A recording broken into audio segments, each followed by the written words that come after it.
Oven নয়, তাওয়াতেই হবে perfect restaurant style kulcha. সহজ উপকরণ আর ঝামেলাবিহীন পদ্ধতি। বাইরের মতো নরম আর একদম স্পঞ্জি। দেখো, আমার ভাঙাটা দেখলেই তোমরা বুঝতে পারবে কতখানি স্পঞ্জি হয়েছে ভেতরটা। চলো তাহলে দেখে নিই কীভাবে বানিয়েছি কুলচাটা। তার আগে দ্য কুকিং উইন্ডো চ্যানেলে তোমাদের স্বাগত জানাই। এখানে আমি 4টে কুলচা বানাবো। তো 4টে কুলচার জন্য মেজারিং কাপের হাফ কাপ আটা আর হাফ কাপ ময়দা নিয়ে নিলাম। এই কাপটা হচ্ছে হাফ কাপ সাইজ মেজারিং কাপের। তাতে দেখো 1 চামচ আমি চিনিটা, গুঁড়ো চিনি, এটা তোমরা চাইলে এমনি দানা চিনিও দিতে পারো। 1 চামচ গুঁড়ো চিনি আর সামান্য একটু লবণ দিয়ে দিলাম। দিয়ে এটাকে মাখিয়ে আমি সাইডে সরিয়ে রেখে দেবো। তারপর এদিকে দেখো, এটা মোটামুটি কুসুম গরম দুধ, মানে একদম উষ্ণ গরম যেটাকে বলে, এটা নিয়েছি 1/4 কাপ পরিমাণ মতো। আর তার মধ্যে আমি 1 চামচ টক দই দিয়ে দেবো। তারপর এই দইটা দুধের মধ্যে খুব ভালো করে গুলে নেব। অ্যাকচুয়ালি রুম টেম্পারেচারেরই নিতে হয়, কিন্তু দইটা একটু ঠান্ডা ছিল বলে দুধটা একটু কুসুম গরম নিলাম। দুটো মিক্স করে রুম টেম্পারেচার হয়ে গেল। আর এতে আমি অ্যাড করলাম 1 চামচ বেকিং পাউডার আর 1 চিমটে মতো বেকিং সোডা। তারপর এটাকে খুব ভালো করে মিক্স করে নেব। দেখো, এটা ফরমেন্ট হতে শুরু করেছে, বেশ ফুলতে শুরু করেছে। এবার এর মধ্যে আমি 1 চামচ মতো রিফাইন্ড অয়েল দিয়ে দেবো। দিয়ে রিফাইন্ড অয়েলটাও খুব ভালো করে মিক্স করে নেব। এই যে দেখো, হয়ে গেছে মিক্স করা। এবার এটাকে আমি ওই আটার মধ্যে দিয়ে দেবো। যে আটাটা আর ময়দাটা আমি মিক্স করে রেখেছিলাম এর মধ্যে দিয়ে এবার এটা দিয়ে আমি আটাটা ভালো করে মেখে নেব, ঠিক যেমন রুটির আটা মাখা হয় সেই রকম। দরকার হলে অল্প সামান্য জল দিয়ে দেবো। ওই বাটিটাতে অনেক দই লেগেছিল, সেই বাটিটা ধুয়েই আমি একটুখানি জল দিয়ে দিলাম। দিয়ে এটাকে খুব একটা নরম আর সফট ডো বানিয়ে নেব। দেখো, ময়দা দেওয়া আছে বলে হাতে একটু লাগছে, সেই জন্য এটাকে আগে রাফলি এরকম মেখে নিয়ে তারপরে হাতটা ভালো করে পরিষ্কার করে ধুয়ে নিয়ে আসবো। নিয়ে হাতে অল্প একটু তেল লাগিয়ে নেব, তাহলে এটা মাখাতে সুবিধা হবে। এই যে দেখো, খুব সুন্দর মাখানো হয়ে গেছে ডোটা।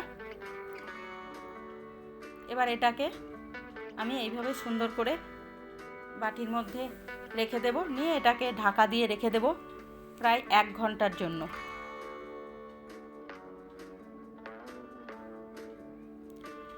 তারপর আমি 1 ঘন্টা পরে ফিরে এলাম। দেখো, অনেকটা ফাঁপা হয়ে গেছে। এটাকে আমি আবারও একটু ভালো করে মেখে নেব এইভাবে হাতের সাহায্যে।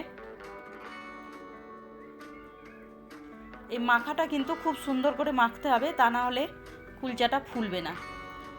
আর তারপর বেশ বড় বড় সাইজের লেচি কাটতে হবে। দেখো, এতটা ময়দাতে আমি মাত্র 4টে লেচি বানালাম। রুটির থেকে বেশ অনেকটাই বড় সাইজ করতে হবে। আর এটা বেলার সময়ও রুটির থেকে বেশ অনেকটা মোটা করেই বেলতে হবে। দেখো, যেইভাবে রুটি বেলি সেইভাবে একটুখানি আটা দিয়ে নিলাম, দিয়ে বেলনা দিয়ে এইভাবে বেলে নেব। এক সাইডটায় আটা দেব আর একটা সাইডে দেখো একটুখানি জোয়ান দিয়ে দিলাম আর একটু ধনেপাতা কুচি করে রেখেছিলাম সেটা দিয়ে দিলাম। জোয়ানের জায়গায় তোমরা কালো জিরেও দিতে পারো। দেখো, বেশ মোটা করেই বেলেছি, এটা রুটির থেকে বেশ মোটাই হবে সাইজটা। আরও একটা আমি বেলে নিচ্ছি। এতেও আমি অল্প একটু জোয়ান আর অল্প একটু ধনেপাতা দিয়ে নিলাম আর বেশ ওভাল সাইজের করে আর মোটা করে বেলে নিলাম। দেখো, এইভাবেই আমার সবগুলো বেলা হয়ে গেছে। এবার আমি গ্যাসে একটা তাওয়া বসিয়ে দিয়েছি, ননস্টিক প্যান। তারপর এটাকে খুব গরম করে নিয়েছি। এত গরম করতে হবে যে জল দেওয়ার সঙ্গে সঙ্গে যেন এরকম জলটা ফুটতে শুরু করে। নিয়ে এখানে জলটা দিয়ে এইভাবে পুরো ঘুরিয়ে নিয়ে তারপর আমি এর মধ্যে রুটিটা দিয়ে দিলাম, দিয়ে একটা ঢাকা দিয়ে দেবো।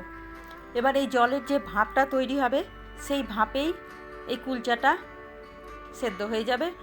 এই যে দেখো, প্রায় 2 মিনিট পরে আমি ঢাকাটা খুলে দেখছি, এটা ফুলে গেছে চারিদিক আর বেশ সফট হয়ে গেছে। এবার এটাকে হালকা করে আস্তে করে ছাড়িয়ে এইভাবে উল্টে দেব।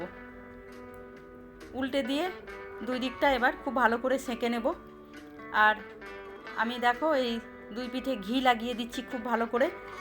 তোমরা যদি বাটার লাগাও তো সেটাও হবে। এইভাবে 2 সাইডে ঘি দিয়ে উল্টে পাল্টে খুব ভালো করে সেঁকে নেব। এই যে দেখো কেমন সুন্দর হয়েছে। আরও একটা আমি তোমাদের দেখাচ্ছি করে। এইভাবে একটু জল দেবে, জলটা এইভাবে চারিদিকে ছড়িয়ে নিয়ে তারপরে আস্তে করে রুটিটা দিয়ে দেবে, দিয়ে ঢাকা দিয়ে দেবে। খুব বেশি সময় লাগবে না, 1 থেকে 2 মিনিটের মধ্যে এটা এইভাবে ফুলে যাবে। তারপর এটাকে এইভাবে হালকা করে উল্টে দিতে হবে। তো বন্ধুরা দেখলে এইভাবেই খুব সহজে তৈরি হয়ে গেল নরম তুলতুলে কুলচা। ডাল মাখনি, পনির বা তোমার পছন্দের যে কোনো কারির সঙ্গে খেয়ে দেখো, স্বাদ হবে একদম রেস্টুরেন্ট স্টাইল। রেসিপিটা ভালো লাগলে লাইক করে দিও, পরিবারের সঙ্গে শেয়ার করো। আর এমন আরও সহজ আর মজার ঘরোয়া রেসিপি পেতে চ্যানেলটা সাবস্ক্রাইব করে পাশের বেল আইকনটা প্রেস করে রেখো। তাহলে আমি যখনই নতুন কোনো ভিডিও দেব তোমাদের কাছে নোটিফিকেশান চলে যাবে। দেখা হবে পরের ভিডিওতে। ততক্ষণ পর্যন্ত তোমরা সবাই ভালো থেকো, সুস্থ থেকো। আর রোজ একবার করে চলে এসো আমার সুন্দর সুন্দর ভিডিও দেখার জন্য। বাই।